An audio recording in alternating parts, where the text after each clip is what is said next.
بسم اللہ الرحمن الرحیم۔ ناظرین، آج کی ویڈیو میں حضرت حزقیل علیہ السلام کا قصہ بیان کروں گا۔ حضرت موسیٰ علیہ السلام کے بعد انبیاء کا طویل سلسلہ ہے جو حضرت عیسیٰ علیہ السلام تک پہنچتا ہے۔ صدیوں کے اس دور میں کس قدر انبیاء اور رسل مبعوث ہوئے، ان کی صحیح تعداد رب العزت ہی جانتا ہے۔ بعض کا تفصیل سے ذکر آیا ہے اور بعض کا صرف نام ہی مذکور ہے۔ حضرت موسیٰ و ہارون کے بعد تورات و تاریخ میں حضرت یوشع علیہ السلام منصب نبوت پر فائز ہوئے۔ ان کے بعد ان کی جانشینی کا حق حضرت موسیٰ علیہ السلام کے دوسرے رفیق کالب بن یکنہ نے ادا کیا۔ یہ حضرت موسیٰ علیہ السلام کی ہمشیرہ مریم بنت عمران کے شوہر تھے مگر نبی نہیں تھے۔ قرآن مجید میں آپ کا نام مذکور نہیں، لیکن سورۃ البقرہ میں بیان کردہ ایک واقعہ کے متعلق سلف صالحین سے جو روایت منقول ہے، ان سے معلوم ہوتا ہے کہ اس واقعے کا تعلق آپ کے ساتھ ہے۔ تورات میں ہے کہ آپ بوزی کاہن کے بیٹے ہیں۔ آپ کا نام حزقیل ہے۔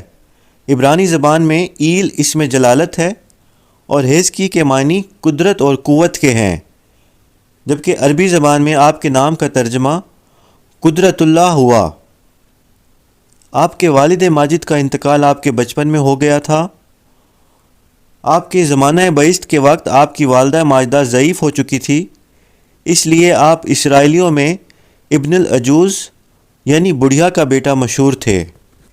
حضرت ابن عباس رضی اللہ عنہ سے یہ روایت منقول ہے کہ بنی اسرائیل کی ایک بہت بڑی جماعت سے جب ان کے بادشاہ یا ان کے پیغمبر حزقیل علیہ السلام نے ان سے کہا کہ فلاں دشمن سے جنگ کرنے کے لیے تیار ہو جاؤ اور اعلیٰ کلمت اللہ کا فرض ادا کرو، تو وہ اپنی جانوں کے خوف سے بھاگ کھڑے ہوئے اور یہ یقین کر کے کہ اب جہاد سے بچ کر موت سے محفوظ ہو گئے ہیں۔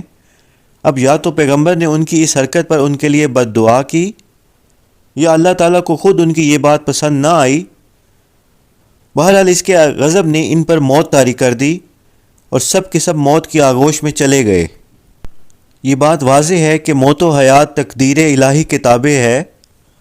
جنگ و جہاد میں جانا موت کا سبب نہیں اور بزدلی سے جی چرانا موت سے بچنے کا ذریعہ نہیں۔ ابن کثیر میں سلف صالحین کے حوالے سے اس واقعے کی تشریح یہ بیان کی ہے کہ بنی اسرائیل کی کوئی جماعت ایک شہر میں بستی تھی اور وہاں طاعون وغیرہ پھیل گیا۔ یہ لوگ 10,000 کی تعداد میں تھے، سب کے سب دو پہاڑوں کے درمیان وسیع میدان میں مقیم ہو گئے۔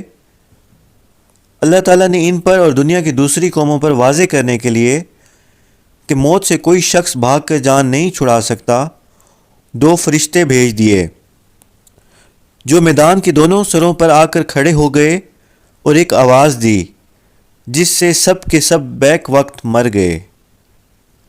آس پاس کے لوگوں کو جب اس کی اطلاع ہوئی تو وہ آئے، لیکن 10,000 انسانوں کے کفن دفن کا انتظام آسان نہ تھا، اس لیے اس جگہ ایک احاطہ کھینچ دیا گیا اور ان کی لاشیں حسب دستور گل سڑ گئیں اور ہڈیاں رہ گئیں۔ زمانہ دراز کے بعد بنی اسرائیل کے پیغمبر حزقیل علیہ السلام کا ان پر گزر ہوا۔ آپ انسانی ڈھانچوں کے انبار دیکھ کر حیرت زدہ رہ گئے۔ بذریعہ وہی ان لوگوں کا پورا واقعہ آپ کو بتایا گیا۔ آپ نے ان کے دوبارہ زندہ ہونے کی دعا فرمائی اور اللہ تعالیٰ نے دعا قبول فرمائی اور حکم دیا کہ ان شکستہ ہڈیوں کو اس طرح خطاب فرمائیں: اے پرانی ہڈیوں، اللہ تمہیں حکم دیتا ہے کہ ہر جوڑ کی ہڈی اپنی جگہ جمع ہو جائے۔ پیغمبر کی زبان سے اللہ تعالیٰ کا حکم ان ہڈیوں نے سنا اور حکم کی تعمیل کی۔ پھر حکم ہوا کہ اب ان کو یہ آواز دو: اے ہڈیوں، اللہ تعالیٰ تمہیں حکم دیتا ہے کہ اپنا گوشت پہن لو اور پٹھے اور کھال درست کر لو۔ یہ کہنا تھا کہ ہڈیوں کا ہر ڈھانچہ ان کے دیکھتے ہی دیکھتے ایک مکمل لاش بن گئی۔ پھر یہ حکم ہوا کہ اب ارواح کو یہ خطاب کیا جائے: اے ارواح، اللہ تعالیٰ تمہیں حکم دیتا ہے کہ اپنے اپنے بدنوں میں لوٹ آؤ جن کی تعمیر و حیات ان سے وابستہ تھی۔ یہ آواز دیتے ہی ساری لاشیں زندہ ہو کر اٹھ کر کھڑے ہو گئے اور حیرت سے چاروں طرف دیکھنے لگے۔ سب کی زبانوں پر تھا سبحانک لا الہ الا انت۔ ابن کثیر میں ہے کہ یہ بنی اسرائیل کی جماعت داد روان کی باشندہ تھی، جو شہر واسط سے چند کوس پر اس زمانہ کی مشہور آبادی تھی، اور یہ لوگ فرار ہو کر وادی میں چلے گئے تھے تو ان پر یہ واقعہ پیش آیا۔ ربنا تقبل منا انکا انت السمیع العلیم۔